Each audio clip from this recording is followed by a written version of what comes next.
G'day, as we say in the deep, deep south of Australia. I'm not sure whether that qualifies as the official language, English, which I believe is the official language of this conference. Simon, where are you? Does Australian qualify as English? Or our New Zealand friends? Is that right? Yeah, close. Okay, fantastic. So this morning I had the pleasure of sort of listening in to some of your conversations, some of your workshops. I was pretending to listen quite deeply and profoundly, but really what I was doing was observing you. And not necessarily in the freaky, awkward way of a stalker, but rather I was observing your wrists, which does sound kind of stalkerish. But I was noticing the fact that many of you, ironically, cynically perhaps, are insisting on wearing these high-tech devices today. Analog watches. In fact, ladies and gentlemen, just a quick piece of social research before we get kick-started. Can you please raise your left or your right arm if you are wearing an analog watch today? Okay, what is an analog watch? Some digital natives are asking. Look around the room. I mean, I find this fascinating. This is like 50% of the room. In a high-tech audience, we still insist on wearing analog watches, sending linear signals. Who finds this a little bit ironic? Who's not going to raise their hands no matter what I ask today, by the way? It is a trick question, but I always start with this one. But why do we do this? And this is not a rhetorical, hypothetical question. Tradition, yes, why else? Fashion, yes, it's convenient. We do this, right? It's so easy today. And today it's rude in a meeting to pull out our BlackBerry, if we still insist on wearing those devices with us, or pulling out our iPhones to check the time in a meeting. In fact, I was recently in Atlanta, Georgia, and a Generation Y woman, someone born between 1979 and 1994, said, you know, in a meeting today, I just do this because it's so rude to check the time on my iPhone. I think that is an intergenerational emotional intelligence comment, if there ever was one. Any other reasons why we wear analog watches? Design, yes. For me, I must say, it's a bit of man bling as well. I love watches. And of course, we all love supporting the Swiss national economy as well. Now, I'm not here to talk about analog watches today, but I am here to explore this sort of divide that we're experiencing today between the physical world, the old school tradition, the analog, and the world of the future, of digital disruption, of virtual reality, of the cyber, and of the intangible cloud that we've heard about this morning. And I want to explore how that shift from the analog reality to the digital reality will play out. As a futurist, I have a little bit of a love-hate relationship with digital technology. On the one hand, I love digital technology. I love it for its ability to connect us intergenerationally. We'll see whether we've got some... I've got a note here, a handwritten note. This is fantastic. On the one hand, it allows us to connect intergenerationally. I love technology because it enables people like Max Harpham, who's the 8-year-old son of one of my colleagues in my think tank, Emma Harpham, and her husband, Aaron, to do things extremely well in school. He's a really cool kid, Max. He skateboards, he's into his extreme sports, and he outdoes his peers at school academically. And of course, I'm extremely proud of him because he's a really talented public speaker. This is all amazing because Max Harpham was born profoundly deaf. He was born without being able to hear anything. If a freight train went past behind him, he wouldn't be able to hear it. No analog signal whatsoever. But because of a beautiful Australian-Swedish innovation, the cochlear implant, of which he has 2, one behind each ear, he's able to digitally amplify sound. He's able to hear. He's able to connect with his teachers. His parents, Emma and Aaron, are able to pass down some intergenerational wisdom and cultural values in their family. And the really cool thing in Australia is once a year when we have our swimming carnivals at school, he's the only kid that can hear properly underwater. I mean, this gives me digital goosebumps. This part of digital technology I love. But I also have some hesitation about the digital future that we are entering into, and I will get to this in just a second. The three primary arguments that I'm going to give you here today is firstly the fact that everything that can be digitized eventually will be digitized, for better and for worse. This, of course, has impacts when it comes to consumer behavior, customer behavior, economic impacts, and also the expectations we have of our technology providers increasingly being raised. And it also, as Richard said this morning, or Rickard as we say in Swedish, it has huge impacts for the content and the context that we create in the digital world by winning the minds and the hearts of tomorrow's customers. The second argument today is the fact that the consumer is increasingly mobilizing, i.e. taking their most important life matters into their own hands, literally through their mobile devices. Again, this has huge impacts because all of a sudden we are walking around in an augmented virtual digital reality. And we're expecting providers to give us context when we walk into a building, when we walk through a museum, when we Facebook status update, or when we get an offer that is for a segment of one when we walk into a shopping mall. This is the second argument. The first two arguments really outline some of the benefits of the digital reality that you guys are creating. The third argument is that, yes, increasingly our rational minds that crave information and do their due diligence increasingly digitally, yes, they might have become digitized. But enduringly, like we've just seen, our emotional hearts are very much emotional and analog. As a company, if you want to be successful in the future, you need to make sure that you start communicating at the intersection between the digital world, the intangible, and the analog world, the tangible world, and truly go digilog, as I like to call it. My mum loves this word, by the way. So they're the three themes today. Under that sits a meta theme, which I'm going to call context, not content is king. Yes, content and creating content, extremely important, but increasingly successful companies need to curate a context or a story around the intangible. If we sell the cloud, we need to make it tangible, something people can feel.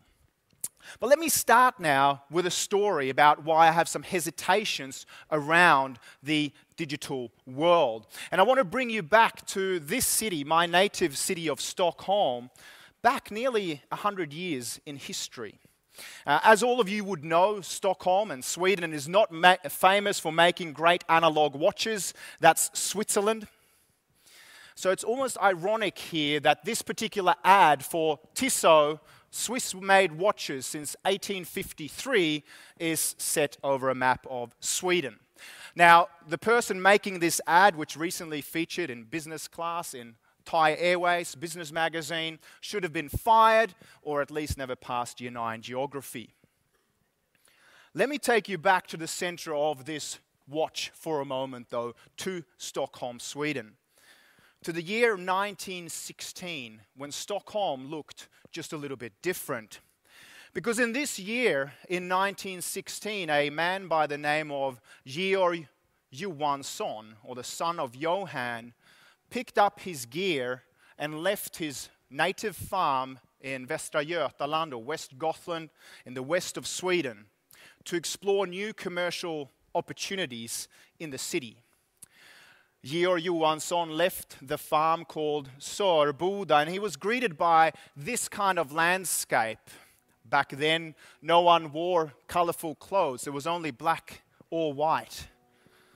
It was a city that really commingled the best of urban and rural, the best of tradition and technology, a city largely unbeset by modern technology like Henry Ford's T-model car.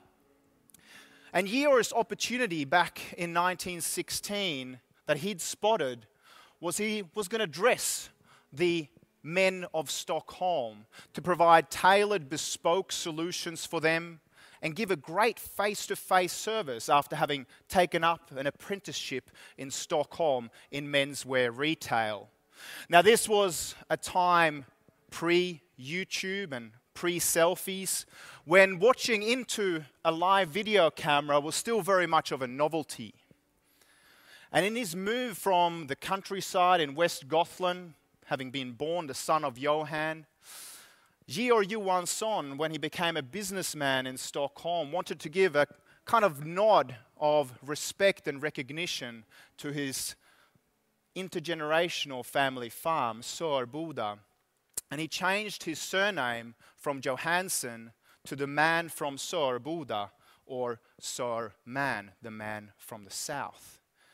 He's my great-grandfather, and this little menswear store is still around in Stockholm 98 years later. As you can tell, my great-grandfather must have been a little bit of a futurist because he has an awesome haircut and a fantastic little pocket square. Clearly very much on trend. This store is still around, but it hasn't changed much in the last 98 years. It still looks roughly the same, and those of you who know Stockholm and Kungsholmen might have driven past this sort of iconic store on Sankt Eriksgatan 41, where, by the way, you'll get mates rates if you ever go there. But this store has communicated in an extremely analog fashion for many decades. And in the past, advertisements, communications, content like this used to win the hearts and the minds of yesteryear's customers. And I must just apologize to the ladies here that this advertisement was pre-Fi, or pre-Swedish feminism. Advertisements like this are now failing to connect for my mother, Birgitta, who now runs this store. And I think she looks kind of fantastic for 106. But she has the huge burden on a family business heritage to bring this organization to its 100th birthday, to its centenary in a mere 2 years. Over the last 10 years, her business has been digitally disrupted. Because what is happening today is that the customer, or the prospective customer, walks into the store, hangs out with mum and her tailor Hassan with their little measuring tapes around their necks. They've already done their due diligence digitally before. They know exactly what the items cost in store. They'll hang out and get some free intellectual property from Hassan and my mum. They'll have their measurements taken. In a weak moment when my mum or Hassan looks away, well, all of a sudden they write those down. Sometimes they scan a barcode or two. And they'll say, we'll think about it. And they'll exit the store to the sound of a very, very lonely little bell, exit onto Sankt Eriksgatan, go around the corner to Fridhemsgatan, and then they'll order the item digitally online.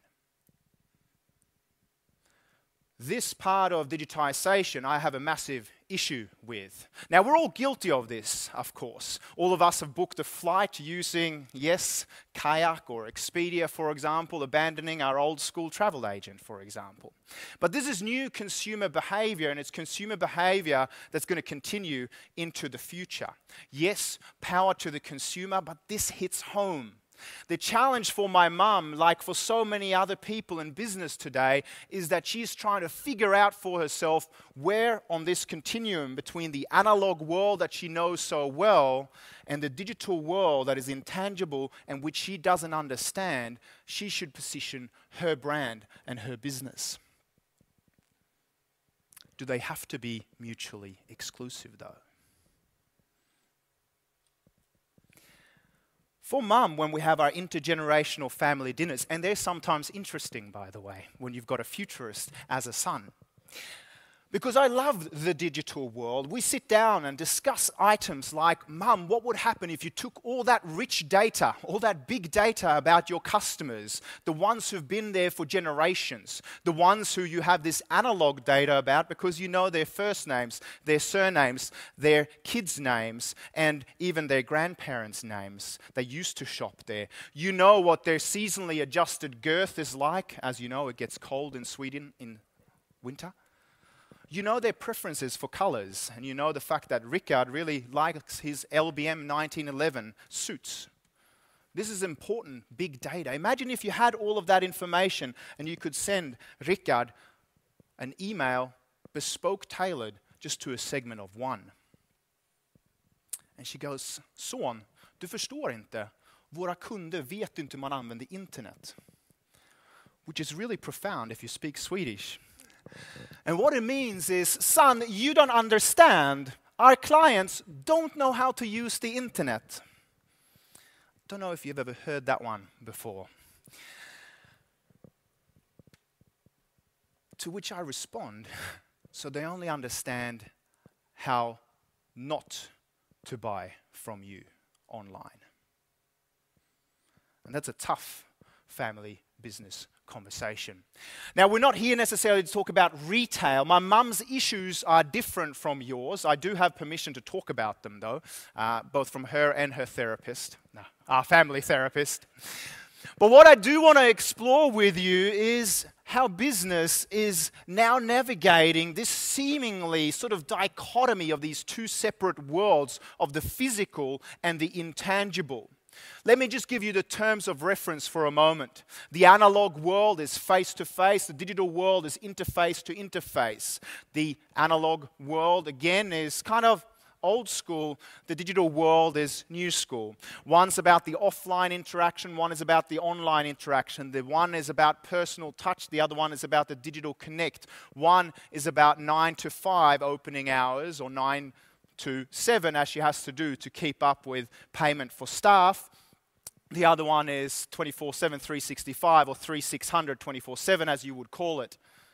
One is word of mouth recommendations. The other one is word of mouse recommendations, either before or in favor of or against the brand. And one is high touch. The other one is high tech. Finally, I believe one speaks to the heart. The other one speaks to the mind. This brings me to our primary three themes or arguments here today. Firstly, the fact that everything that can be digitized eventually will be digitized. Because of new consumer behaviors, players like eBay and Google are now disrupting and entering new businesses. We know this, right? Google is now supplying us with Google Fiber, Google Bunny in Kansas City in the United States. But we're also seeing eBay making inroads into, well, physical reality. 2 years ago in Australia, in Westfield shopping malls, this was their advertisement. Browse it in the analog world at Westfield, buy it brand new on eBay. What do you think that does to bricks and mortar analog stores?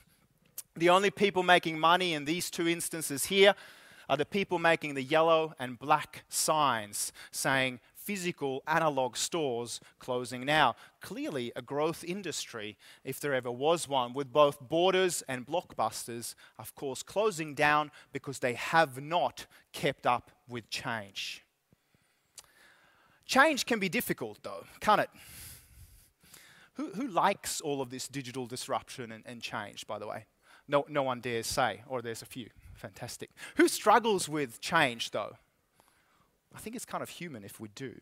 Yeah. I mean, who remembers puberty? I mean, these were awkward times. Has anyone ever thought about changing a partner? And not necessarily physically exchanging them, because that can be very expensive, I know. But selling them on the concept of change, like 2014 is the year when we're going to start doing exercise or cooking more at home. How does that conversation usually pan out? February is usually the time you know. Actually, on Valentine's Day, you know whether you've been successful or not. Tomorrow. Make sure you reflect on that this afternoon, by the way. So change can be hard, and the thing is, though, change doesn't really care whether you like it or not. It happens without your permission, and it happens without the permission of my mum. This is challenging for her. Let me just give you some statistical insights on digital disruption and how it's going to shift business moving forward. Where are the statisticians and the people who love numbers in the room here today? Nobody? The CFO? No, okay. These slides are just for you, sir. Okay.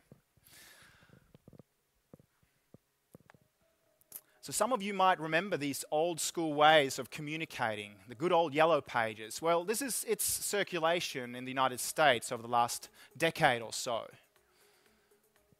The long-term trend in newspaper advertising revenue from the 1950s looked pretty strong, stronger until patent expiry.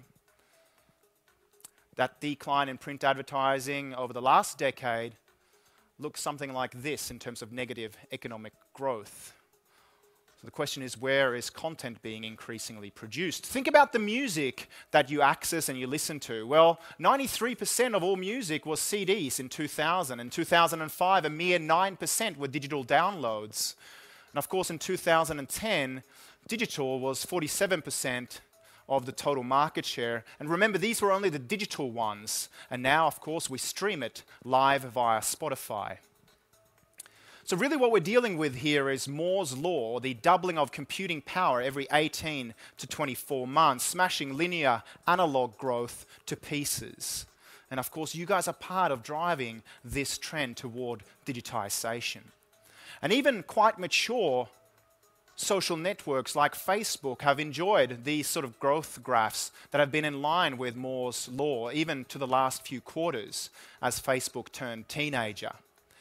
And in November 2011, we reached a global tipping point with more smartphones and tablets shipping globally than PCs and notebooks, meaning increasingly that we are digital and our rational minds have been mobilized. The impact of this in terms of digital retail, which we can all relate to, is that the growth rates are looking pretty strong in terms of compounded annual growth rates out to 2016. And not only are we doing that on our desktops, increasingly we are spending that money on our mobile phones outside of my mum's little shop. Not that I'm passive aggressive. In conclusion, there is a steady shift toward digital media, with digital trumping analog media over the next foreseeable future. Now, I only moved back to Sweden in December of last year, which seems somewhat ironic because that's when we're entering summer in Australia, but I chose 20 hours of darkness instead per day, which is a wonderful thing. But one of the differences I noticed when coming to Sweden was a drastic shift after digitization. In Sweden, we used to love sending Christmas cards. Why? Because they connect with people's analog hearts. But we no longer do it to the extent we used to. I left Sweden at the height of our focus on Christmas cards, analog Christmas cards in 1997, and it's been obliterated down to only 26 million. It's still pretty sizable. But imagine what this does to the Swedish Post Office business model today. So digitization changes our communication patterns, as you would know. And it also changes business processes and the way we package products. For example, the good old iPod. I remember my first iPod. Do you remember these devices? They look almost like retro antiques now. But I remember this being sold to me when I ran my first marathon in Sydney in 2005. And I remember it not being sold to me not as a matter of how many gigabytes was on it, but rather that it would make sure that I would have music for as long as I ran the marathon, which seemed forever for me. But even if I was going to run to the moon and back, it had enough songs on it. Remember how cleverly they packaged this stuff. Now it seems like a retro antique, and now one of these products is no longer a physical product. But because of digitization, where does it now live? As a service on my iPhone. Because of digitization, products are moving out of the analog space and into another device as a service. This is also something that we're seeing today because of digitization. If we look towards generational consumer and communication patterns, I get a little bit worried. Because in Sweden, more 2 to 5-year-olds today, according to AVG IT Security, know how to play Angry Birds on their iPhones than know how to actually tie their shoelaces. Now, of course, this is only statistics that's relevant to Swedish children. and children, parents. Any parents of Swedish 2 to 5-year-olds in the room here today, by the way? Fantastic. Do you know this to be true? They're like born with digital minds, right? If they see a newspaper on the floor, it's simply an iPad that doesn't work. Because they try and pinch and extend things, it doesn't work. Truly, these guys are born digital, with a digital mind. This is why we call them the digital natives that speak technology. They speak digital without an accent, compared to us somewhat mere mortals who might speak technology with a heavy accent, the digital immigrants. Think about how they will impact you guys moving forward and how they will impact your business models.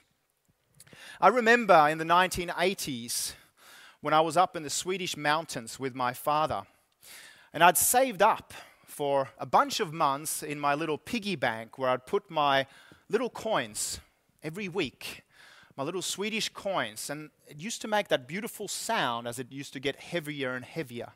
And then when you knew it was full and really heavy, you get to smash it. And the really cool thing was when you got to exchange the coins for real analog cash or notes. And I was a little bit shorter back then, so when we were up in the Swedish mountains, I'd seen around me that all the older gentlemen to which I looked up and respected, that they all had great leather wallets. I was a bit shorter back then, so I walked up to the desk up in the Swedish mountains, up in Jämtland with my dad, to the retail counter, and I pointed towards a particular leather wallet, a reindeer leather wallet. Sorry, Rudolph. And I pointed towards it, and I'd saved up to 300 Swedish krona, roughly $50 odd US. And the lady looked back at me and she said, that will be 295 Swedish krona. And I had these beautiful notes, 300 Swedish krona, which was big money at the time. And I realized all I was going to get in change back was coins. And I looked up philosophically at my dad, and he's a little bit of a philosopher, and he said, son, it's okay, you should buy this reindeer leather wallet because you can always save up for more money. So I bought this wallet. But I think about kids today, because they'll never have a physical wallet. They'll have a Google wallet. And they'll go against George Costanza's philosophical advice in Seinfeld, saying for everything important in life, it needs to have a case. For your cash, there's your wallet. This will no longer be true, and already kids are spending your hard-earned analog cash digitally via iTunes or via Sony PlayStation online. They'll have a very different perspective on money. And their expectations in terms of uptime, in terms of ping, will be very different from when there was nothing on television back in the analog days. But if you think this is just a generational trend when it comes to digital natives, you'd be wrong. Because in the United States today, even old MacDonald has an iPhone. In fact, 100% of American farmers now have either a mobile phone or a smartphone. They're checking the commodities markets, they're checking tweets about advice on how to run their farms better. And when they're out in their GPS-enabled tractors, no one drives tractors by hand anymore, it's all via precision agriculture and GPS-enabled devices, of course creating huge amounts of data via your networks.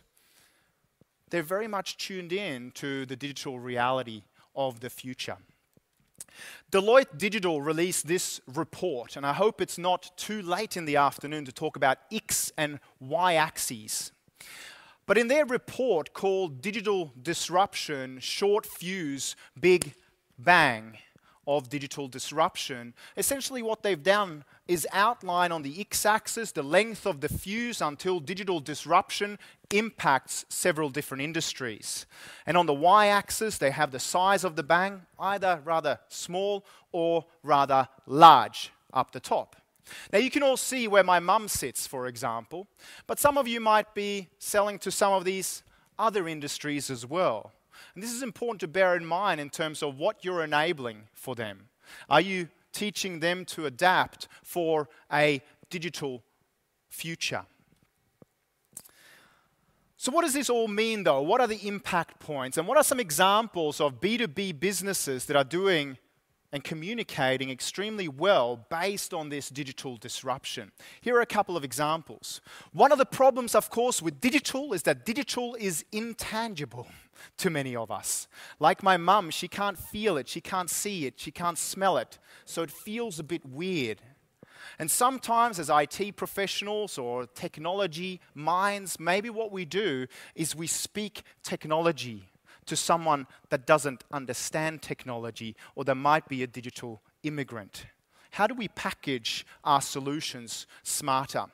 I want to give you one quick example here of a company called SunGuard. These guys back up data in the cloud. So sort of related industry to yours, as we've heard from some of the workshop leaders earlier today. These guys, rather than just focus on technical B2B speak, realize that in terms of selling backup data and disaster recovery, maybe what they could do was tune into sort of one of the popular trends right now. What is that popular trend? Zombies. Now, the question they posed to their clients and their prospects in a campaign that was both analog and digital was, is your company, is your data, is it safe when zombie apocalypse hits? And the campaign was inspired by these kind of ideas. I'll share some tips and tools with you in just a moment.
So I think all of us have seen B2B communications that are a little bit more boring than that.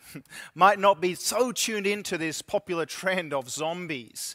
But what these guys did is they started providing, yes, informational value that was still emotive to their customers' increasingly digital minds. They said the zombie apocalypse is coming. Is your enterprise disaster recovery plan ready for this zombie future?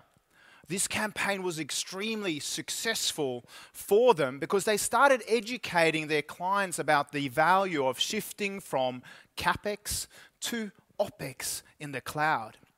How did they do it? Well, they started creating not just content, but they created a zombie context, a narrative and a story for why we should move our data into the cloud. Extremely valuable for them in closing new business and creating new leads for the future. Don't know if the zombie story is right for you, but it is a B2B case study of how we're actually starting to tune into consumer trends and listening to the end consumer, realizing that our B2B procurement officer is still a human being, a man or a woman. And they're starting curating content both via digital and analog channels to connect with our hearts and minds. How does Google do this? Well, in terms of the fiber that it produces and has laid down in Kansas City in the middle of the American heartland, it tells us not how many gigabits per second is possible to download, but it tells us that, hey, we can download The Wizard of Oz in a mere 4 seconds. We're not in Kansas anymore. But once again, they're packaging ones and zeros in a way that appeals to us. And even digital immigrants get to understand what this means for them.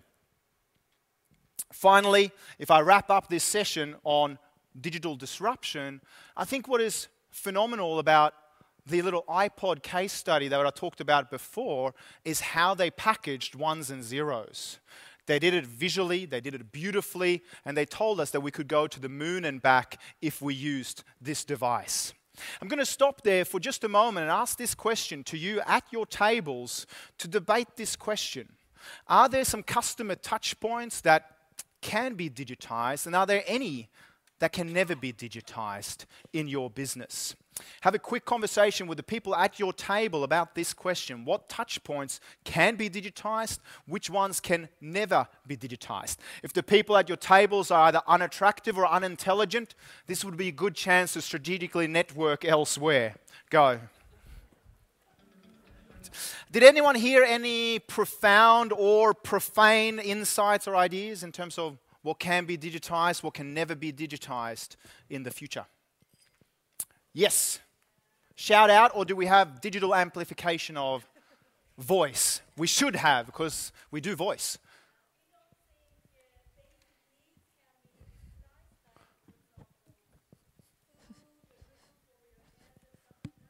Yeah, so basic needs, okay. So that is, basic needs, yep, okay.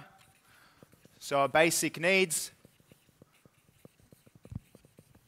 Okay. Any other things that can never be digitized? Maybe customer touch points, for example. That can be digitized or can never be digitized. So personal relationships can never be digitized. Does anyone want to challenge that? Personal relationships. Yeah. Should some personal relationships absolutely be digitized because we don't no longer want them? Probably. Okay. So personal relationships, yes. Handwriting, of course, can never be digitized. Human emotions. Human emotions. Any artificial intelligence people that say maybe they can be? So human emotions maybe can never be digitized, yeah? Okay, anything else? Apologies. So my SMSs to my ex-girlfriends don't work. Okay, all right. So apologies. Have you had to apologize to a customer recently? Best done by a handshake, maybe. Okay. Gets handled that way, the best. Yeah. For those in systems and processes, did you have to do some apologies today? Work best face to face. Okay. All right. What about some things that maybe are very analog right now that should be digitized? What would some of those things be? So placing an order? Sorry? Signatures, yes. So signatures should be digitized, yes, maybe. It's funny, we can sign legally binding massive contracts, but nowadays in Sweden you can no longer sign with your credit card because it's not safe enough. It's interesting. Okay, anything else that should definitely be digitized? Placing an order. Okay.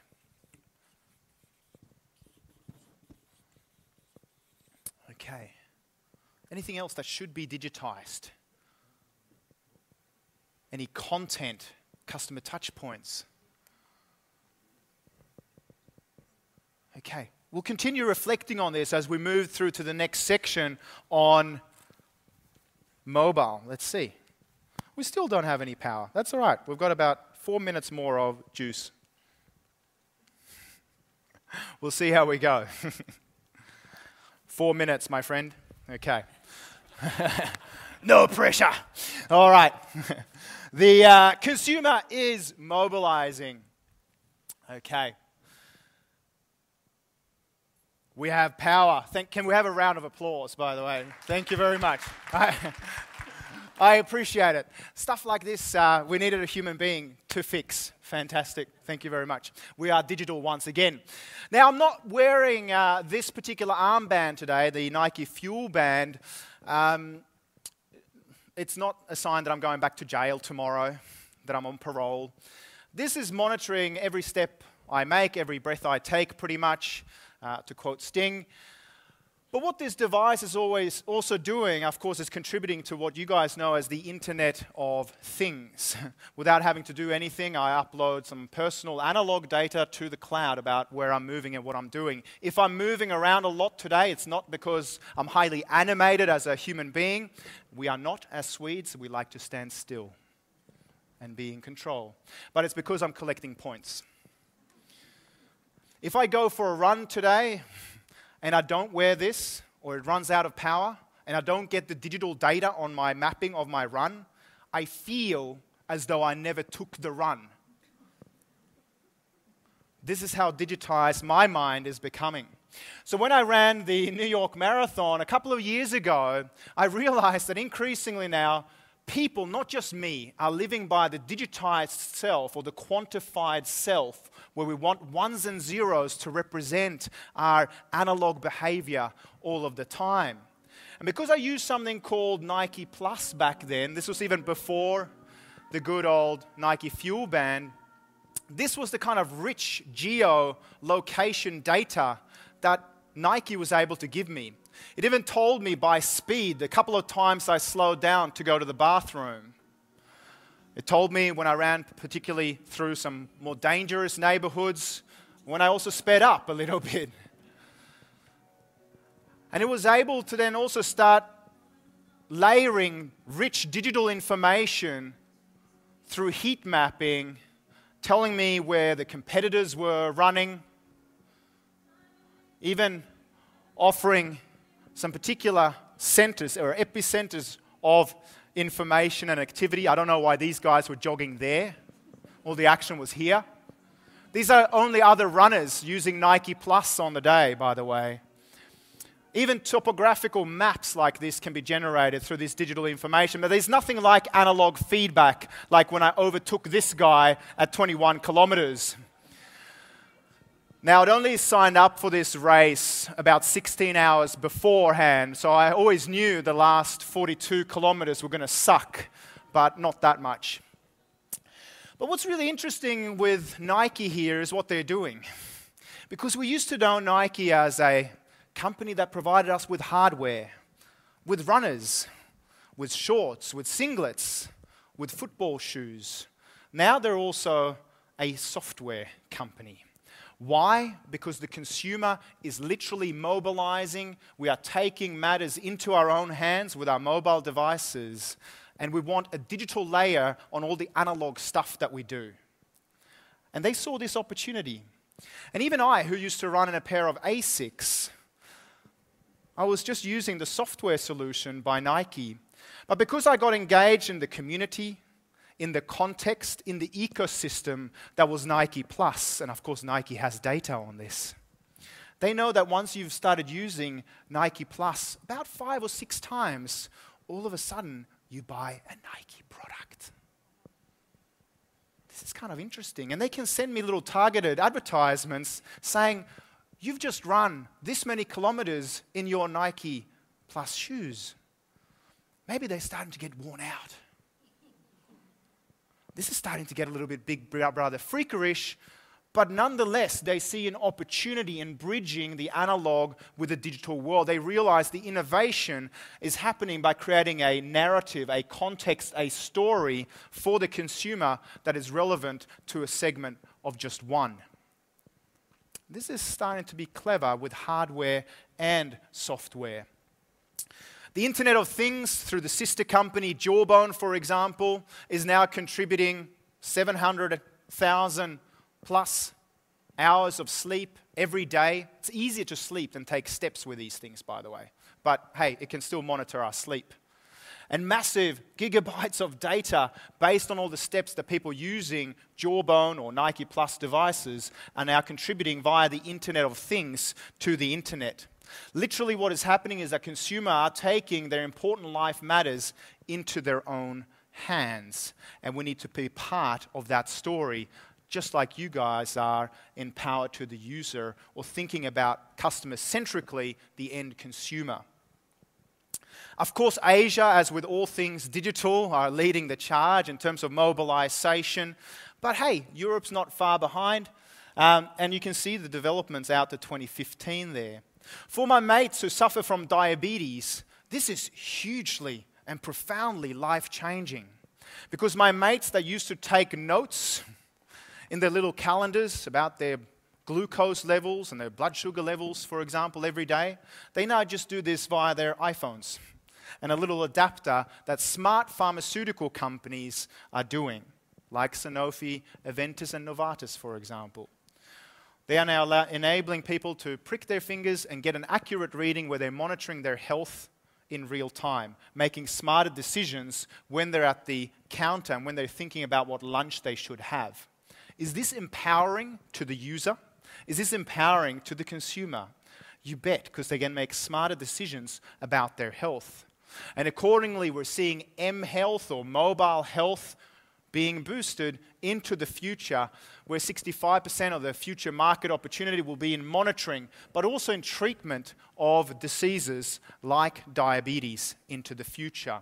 Again, the consumer is waiting impatiently and taking matters into their own hands. The other boundary that's being broken up by mobile is home and away, or here and there, as you guys would call it. Now, travelers, both business and leisure travelers, are increasingly using mobile technology like Yelp or Foursquare, for example, when we travel to new places, so that new places can feel like home, so that we can feel like a local straight away. Maybe when we use an Airbnb apartment overseas instead of a hotel. Now, for those of you who used to follow this series, Home and Away, the great Australian iconic Kylie Minogue and her ex-husband here, who turned out to be gay, that's an Australian piece of humour that doesn't work in Sweden anymore, I just noticed. But because there's no more home and away, essentially, is my point here. Nice rescue, Anders. But because of Netflix, they are breaking down the boundaries between what's home and what's away. It used to be that we used to watch analog TV, and it used to be around, of course, the television that was stationary in our homes. Now, because of Netflix, we can start watching a show at home, then on our mobile device, then on our iPods or our iPads. iPod sounds so 2001. Our iPads, of course, on flights, and they're all synced up via the cloud. This is breaking down the boundaries between here and there. There's no boundary, seemingly, anymore. So what are some smart, interesting players doing in terms of then creating context, just like Nike? One example comes from the great Australian island of Tasmania. Has anyone heard about the Museum of Old and New Art, or the MONA? Which some people don't think stands for Museum of New and Old Art, but rather sounds people make when they have sex. The guy who started this particular museum is a guy called David Walsh, who made his fortune in online digital poker. Now, that job was not around 15 or 20 years ago, but he made a fortune. And he wanted to create a museum dedicated to old and new art. He called it the MONA. And he wants it to be an adult, subversive Disneyland. But when you experience this museum, which very conveniently is located underneath a winery in Tasmania, you should have your next conference there, by the way. It'd be really cool. You basically walk down into an area, easy to say if you're Swedish, that feels a little bit like entering Petra in Jordan. But there's always a digital layer to everything that you do. He realizes that the future of storytelling is not by just giving us data and information, but it's rather about curating an experience and a story. The museum, unlike the Guggenheim in New York, is built to go down, so you go deeper and deeper into this mystery that is MONA. And he creates little artworks like God's Mistress. He has a great bar where you can have great whiskey at the outset of your museum visit. That's kind of different from the Louvre, I would imagine. But the really cool thing as well is that he's made some of his artworks extremely accessible. Now, I don't know a lot about art, or the story about art, or the history about particular artists. So he gives us two options. If we're what he calls an art wanker, which is Australian for someone really interested in art, you can touch the art wank button and it gives you the whole technical history of a particular artwork. But if you want the layman's terms, you can just press the layman terms button when you're in front of a particular piece of artwork, and it tells you in plain English or in a smartened down version that gives you, as the novice, context so you can understand what the hell is going on. And then sometimes you can just press the art wank button, like when you're in front of this by a Dutch artist, which is a series of stomachs, or digital stomachs, resembling essentially the process in a cow going from food to excrement. This is the kind of artwork that you probably don't want to see at your next conference, but he's creating an interesting story around it, and one that is rather accessible, and we can also smell it in a very analog way. So what are some other examples of this? Mint.com in the United States. Yes, we all have rich financial data about our transactions, our share portfolios, our investment properties, our mortgages. But what does Mint do? It starts aggregating all your credit card feeds, your mortgages, whether you're amortizing or not, the value in the Stockholm property market, etc., your wages. And it goes, hey, all of this information is really overwhelming. How do we take that data, turn it into information, and turn it into something really useful that we can analyze and make smarter decisions based upon? So they visualize the data using bar charts, etc. To the consumer, this costs nothing. And we have it available with us all the time. So when we think about buying the next Gucci bag spontaneously in a shop, we can get a little ping telling us that, hey, maybe it's not such a good idea because you overspent on your Gucci budget already this month. Once again, empowering to the consumer. Sorry, someone thinking about buying a Gucci bag now. Okay, have I sold you on this? When you walk around your neighborhood, you can keep up with the Joneses today because you can simply take your digital device and run it across, if you're using the Commonwealth Bank's property app, across some of the neighboring houses in your area, knowing exactly what the Joneses paid for the house and what the values have been historically. Again, giving us a digital layer, an augmented reality on our physical reality as well. And recently, a mate of mine in New York, who's an ex-banker, launched the Movin app. What the Movin app does is, again, it aggregates all your financial information and it helps you set a budget for yourself on what you want to spend on things like coffee every month. And then when you're at the counter at Starbucks or Gregory's Coffee in New York, it can pin you at the point of sale and go, bzz, you should be thinking about the tall rather than the grande, because again, you've overspent on your coffee budget, and it's also better for your calorie intake today to go a little bit shorter. This is starting to be scary and very Big Brother-esque.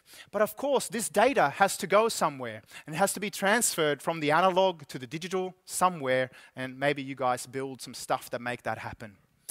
Home and away is also being broken apart by now our ability to control our home and our thermostat when we're on the road home, via devices like Nest that control the temperature at home, and they know that when we're on our way home, based on our geolocation, maybe they just need to raise the temperature gauge to 20 degrees. This is starting to bring the smart grid into our hands as well as consumers. Recently as well, in terms of context and creating narrative that's unique to the consumer, when I was at Sydney Airport, and I don't generally eat McDonald's things, but I just thought I'd order some for research purposes. But now you can scan your chicken McNuggets and they literally come alive. And not in like a Yurushuko Gordon way, by the way, which is a horror movie from the 1980s. But you scan the chicken McNuggets and the barcode, and all of a sudden the chicken story jumps alive for you, giving you context and a narrative that speaks to our hearts. Why is this possible and why is this relevant? Well, many of us now want to know the entire digital supply chain of the food that we're eating.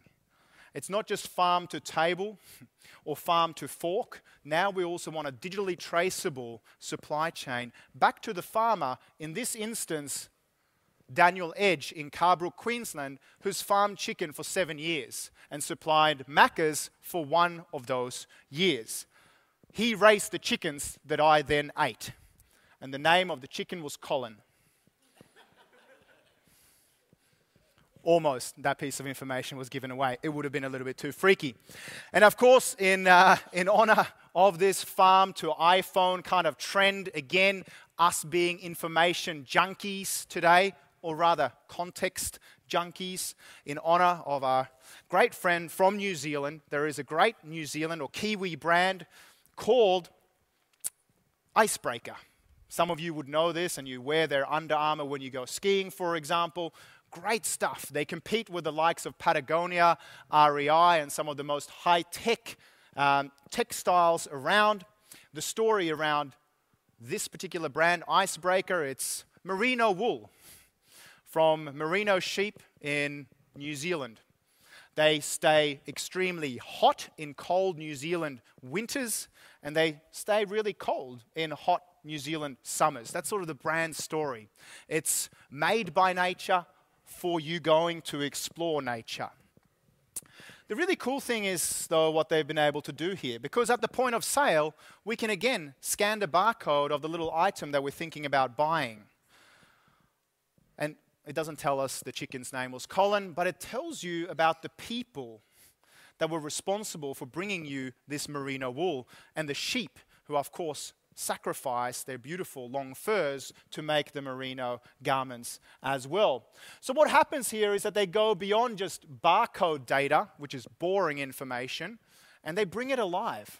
So you punch in the information about what the New Zealanders call a barcode. I knew you'd like this, Brendan. And it brings the supply chain alive. And all of a sudden, through geolocation, we can find out that in these 4 stations from New Zealand, the merino wool was sourced from Walter Peak, Otamatata, Waitangi, and Lake Heron. And then it starts telling us a very human story through digitization, through mobilization of the intergenerational farmers who've been looking after merino sheep for generations and know how to do this very, very well. We learn about the geography and their family histories. This, again, is not just content, but it's a context that is unique to the consumer. My question to all of you as you think about your futures is how you are capturing the imaginations or the attention of a mobilized customer or consumer with extremely contextual stories. And I know you guys are doing this to some degrees already when you talk about the spoiled generation or the gamer who hates bad ping. But this is the start of a journey to always talk about context and contextual stories. Finally, before we go to our final trend here, the final theme, is that even though we're seeing the consumer increasingly mobilizing, taking life matters into their own hands, and everything that can be digitized will eventually be digitized, there are still some things that maybe can never be digitized.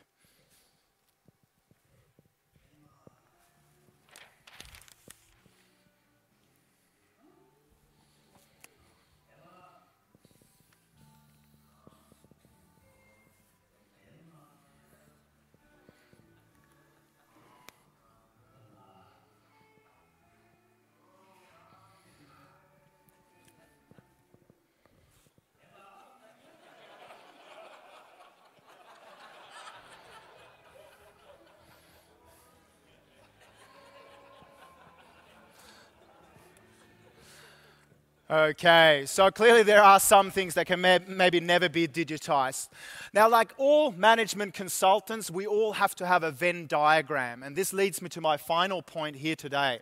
I believe that the world, or the analog world of the physical, of the face-to-face, and the digital world unlike my mum, they don't have to think or they don't have to be mutually exclusive. Home and away are truly one and the same now. And really adaptive companies like yours truly get that there is a sweet spot between the two that I like to call the digilog, or as my dad likes to call it, digiloo. For the Swedes and the Melodifestivalen lovers or the Eurovision lovers, you know that that was the contributing winning song in 1984 in the Eurovision. Extremely profound culture here in Sweden. Digiloo. But when it comes to IT or bad translations of IT into something else, Swedes have a phenomenal history of translating British or American English movies into bad Swedish. Sometimes IT can be scary, and sometimes we translate it weirdly. So the Swedes might get this joke. For everyone else, I'm apologizing. But IT and IT language and gigabytes and data language around bits and bytes can be scary. We need to make it more accessible.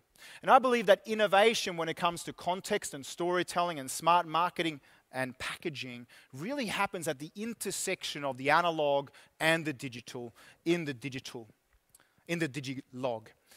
So the final section here is on digital minds and analog hearts. If I wasn't so Swedish, I would tell you to, of course, buy this book. It's available on Amazon, but I won't tell you that. Digital minds, analog hearts. Yes, we might have increasingly rational digital minds, but our hearts are very much still enduringly analog. How do we tune into this as business owners? Digital communication, digital information doesn't fix every communication. In fact, it can stuff us up.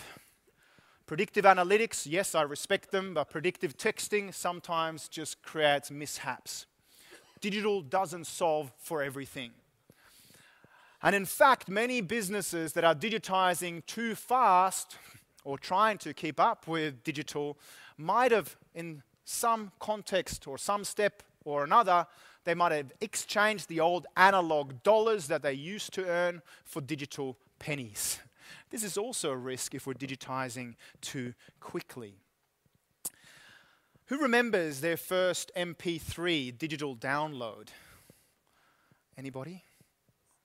The risk is it was probably an illegal act, maybe even a criminal act. But this is a safe sharing environment, so it's okay. Maybe via Napster or Kazaa or something like that, it's fine. But on the contrary, who here remembers the first vinyl or the first cassette tape that you ever got given? One person? Okay, there's a few more. I can still remember running around an entire summer in 1986 in Sweden singing "It's the Final Countdown" by Europe. It's going to be on the karaoke session when you next have one in your company. And I didn't speak a word of English at the time, so it was annoying to my parents. But the interesting thing here is nobody really remembers their first MP3 digital download, but vinyl is kind of forever, even though we sometimes don't think of it as omniscient or omnipresent. And vinyl sales in the United States over the last 3 years have grown 20% year on year in a world of instant downloads and Spotify. It's kind of some kind of weird retro revival going on. Recently, in terms of an intergenerational comment, one of my clients, her millennial or her Generation Y kids, she found would never move out of their family home. They were like 29 and 30, so she realized that she had to move out herself to leave the house with her kids. Some of you might have this issue. The kids keep boomeranging back. And when they were cleaning out, the kids were cleaning out the attic for my colleague, for Avril. She was down in the kitchen making some tea for them, taking an afternoon break. And one of the kids, the 28-year-old daughter at the time, she comes down and she goes, "Mum, Mum, Mum," and she had a vinyl. "When were you a DJ?" Because in her world, vinyl is only played by DJs. Now, when my brother and I are out and about, and this is the real reason I show this graph, is really they ask us to sing that song, 500 Miles by the Proclaimers. Apparently we look like this, me and my brother. Okay, some of you might get that. At least I've got the Nike Fuel Miles to show that I can walk 500 miles. Increasingly, though, what's happening with the customer and the consumer is that they're increasingly channel agnostics. They're happy to move seamlessly from the analog world of the physical to a digital channel all of a sudden. Increasingly, you guys need to be seamless across those. And I know when all your competitors have only gone pure play digital, you still have the analog heart. You still have a real person you can pick up the phone and talk to. And I believe this is actually the future of combining both analog and digital in the future. The message here is, as you enter an increasingly digitally disrupted future, to not throw away the analog baby with the bathwater. Digital still has a role to play in terms of product quality, in terms of apologies, in terms of connecting and showing that the quality of your service is uninterrupted and solid.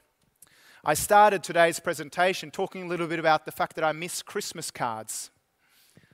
We don't send them as much in Sweden anymore. But if you ask the person that actually receives a Christmas greeting, how would they like it received?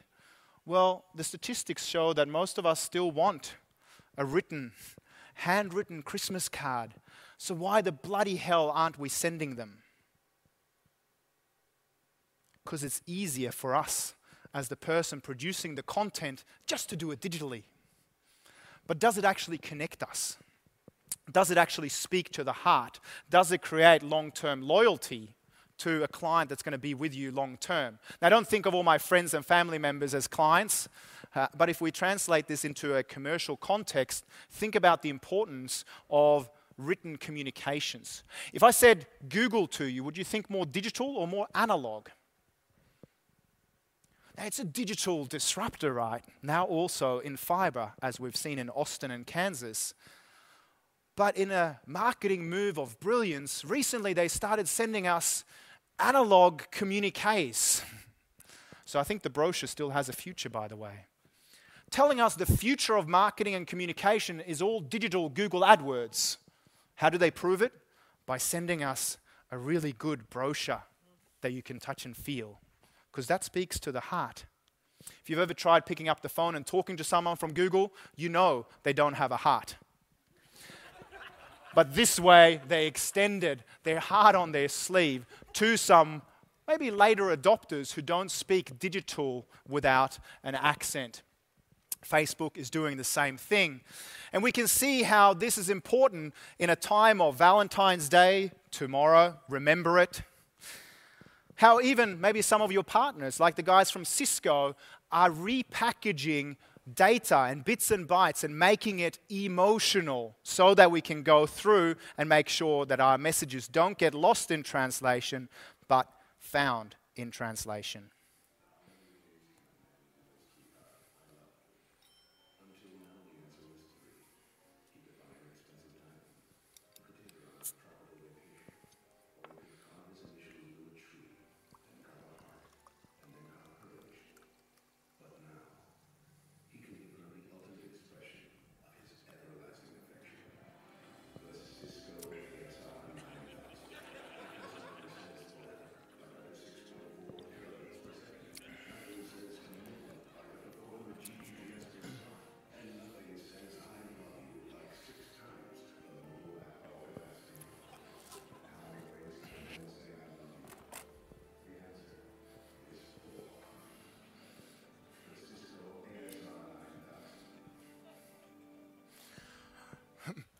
Gentlemen, make sure you don't buy this tomorrow.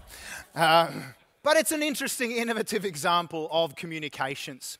When it comes to packaging ones and zeros, I had an interesting experience about 10 years ago when I bought a mass-customized, mass-tailored Dell from Singapore online.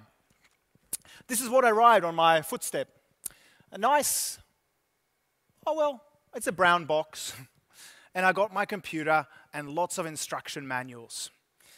Now, this was kind of different. I'd mass customized it or bespoke tailored it myself without any human contact whatsoever. And that was kind of nice, and it was sort of novel at the time. But I've never bought one of these products ever again. Compare this with what happens at Apple when they package something. If you Google iPod or Apple unwrapping. You'll find a plethora of YouTube videos of people setting up their digital cameras, looking at their Apple products unopened and then unwrapping them. This is freakish. But there's a story, there's a context, there's emotion that speaks to both our digital minds and connects with our analog hearts as well. When Steve Jobs sold us the idea of the iPad, he goes, everybody's got a laptop, everyone's got a mobile phone or an iPhone. These two are two categories, but we believe there's space mentally for a third category device, and we like to call it the iPad. And we all bought one because Steve told us we needed one, with all due respect.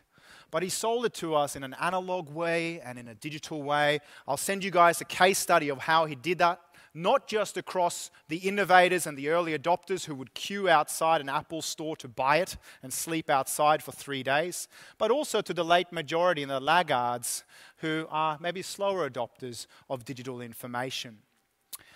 One quick final business-to-business case study here, because when I thought about your business models and what you guys ship around in terms of bytes around the world, I thought, what are some analogous examples of other industries that move stuff from point A to point B? And I thought of the shipping industry and what Maersk is doing, the Danish company. These guys move stuff from Copenhagen to Rotterdam to the Philippines to New York to Stockholm, etc., all over the world. They move stuff, bits, but they do it in an interesting way. They've got about 1.5 million followers on Facebook. 15% of those are business-to-business customers who are highly engaged in the stories that they tell. The storytelling, not just of moving stuff logistically from point A to point B, but the stories of this captain, for example, Captain Muhammad Alahi, who miraculously saved one of the painters on one of the ships who was in the water for 10 hours. It's a miraculous story, but they told this story via video on Facebook, on Vimeo, on YouTube. And it's a very human story of a shipping company that does something when disaster strikes, when something doesn't go to plan, when maybe there's a little bit of lag or there's bad ping, is what you should be thinking. Now, the story I heard as a consumer and maybe as a cynic was these guys had dropped someone in the water. He was by himself for 10 hours without anybody noticing. But these guys turned it around into a beautiful story. Of course, they videotaped the guy who survived and who they found in the ocean and his family, and everyone was crying. And it's beautiful. I'm just like, you were ignorant to lose the guy in the first place. But this is how they're engaging their business-to-business customer. Another example is when they said, hey, what happens when a disaster like Sandy strikes? What do we do with our ships? What do we do with our smart pipe when things don't go to plan? Don't worry about this guy if his lips don't quite move in sync with the sound. It's not that it's a bad recording, it's just that he's Danish.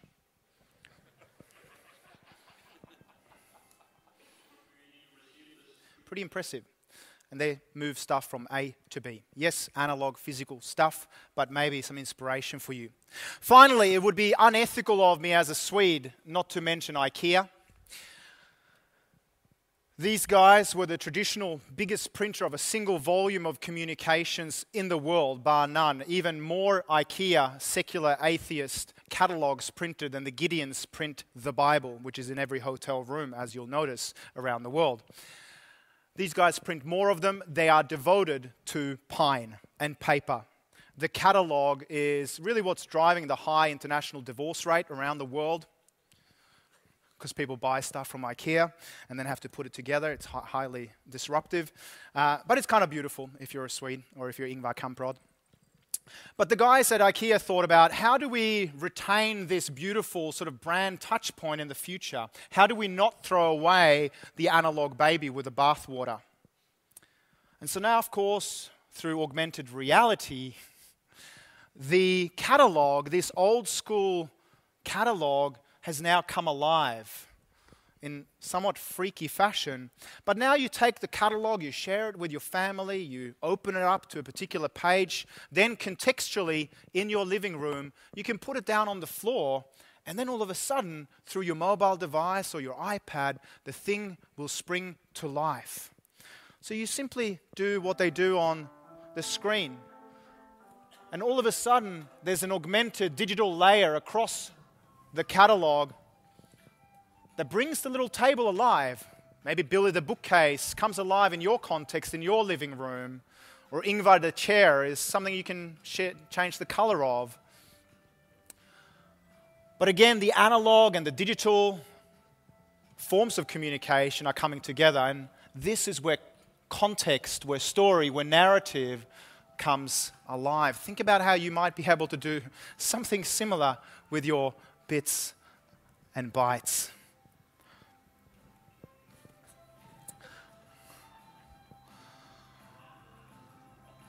This ad just gets weirder and weirder, but it is IKEA after all.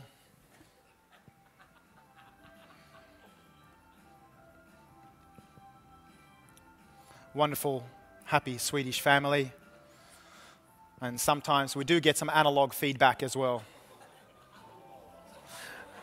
Okay, it's all available up on YouTube, so you can check it out later on. When we do strategy work with organizations like yours, we always talk about the importance of not throwing away the analog baby with the bathwater. Yes, innovate, but keep tradition and technology together. I began today's presentation talking about the little extreme sport kid, Max Harpham in Australia, who gives me digital goosebumps when he swims underwater and can hear stuff. This digital technology of the cochlear implant is phenomenal. But if it wasn't for people like the guys at the Shepherd Centre, an Australian charity, who calibrate the technology, who give him voice coaching, who teach his parents how to speak so that not only can he hear properly, but he can also read lips.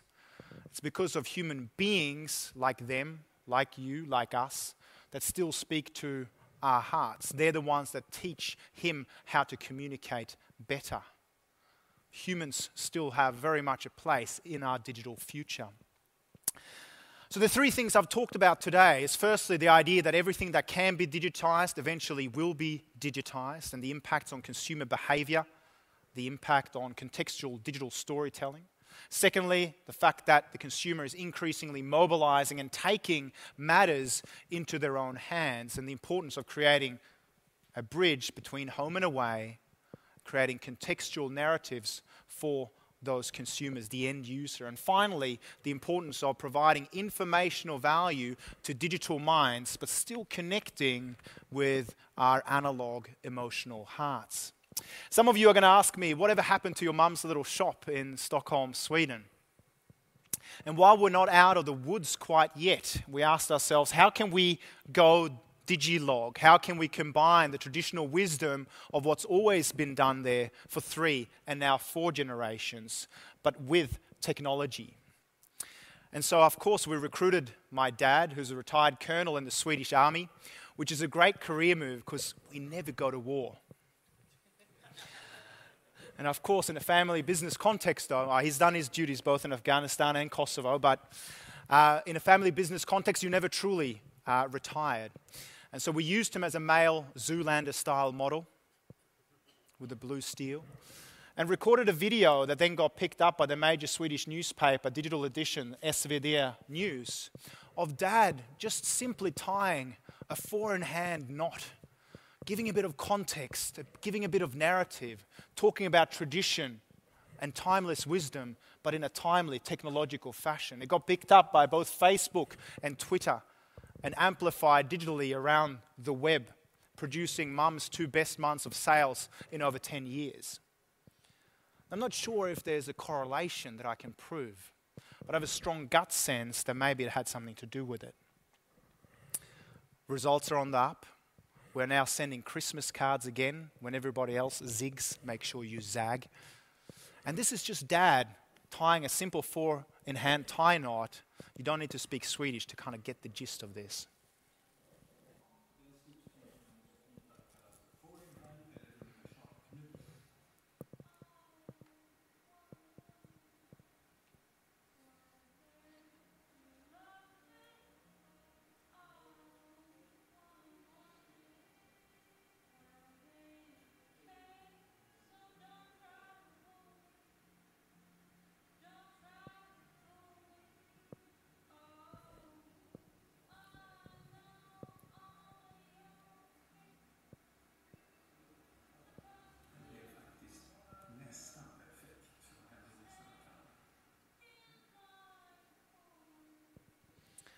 So on a microcosmic level, he gets that the balance between the two is extremely important.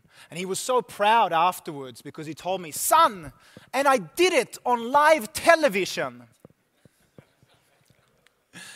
Ladies and gentlemen, when you think about these disruptive waves of change that I've talked about here today, don't think of them merely as disruptions. Don't think about the fact that everything is now digitizing as a disruption, but rather as an opportunity that's really going to build your business into the future.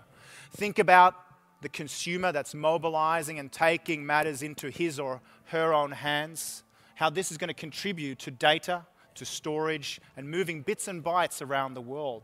Think about how you can learn from the likes of IKEA, Maersk, Nike, in going hardware and software. Think about how you can find the Digilog sweet spot for your business that speaks both to digital minds and people's enduringly analog hearts. Thank you very much for hanging out.